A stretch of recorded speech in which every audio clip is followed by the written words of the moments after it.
Natural disasters are very expensive in Australia. The annual cost is about $6 billion a year at the moment, and it's projected to increase to about $35 billion a year by 2050. So clearly there's something we need to do about this. This cluster is important because practitioners across the country need to make informed choices to reduce losses from natural disasters. Many of the questions they ask is, what are the benefits and costs of mitigation options, and how do we quantify many of the intangibles, and who owns the risks?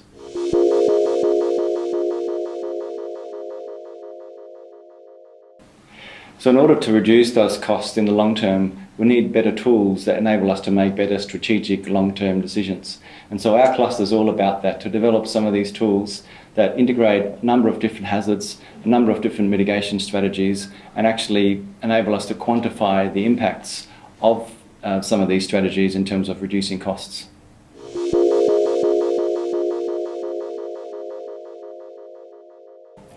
As part of our research, we're developing an integrated model that enables people to make better long-term decisions.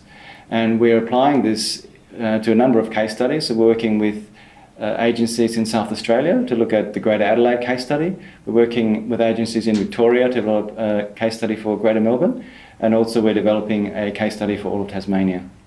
The outcomes of these projects can help end users in a variety of ways.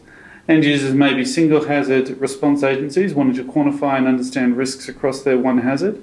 It might be central planning agencies who want to understand across multiple hazards for their entire jurisdiction, or even local councils or other authorities who want to understand the nature and prioritise mitigation for one town or locality.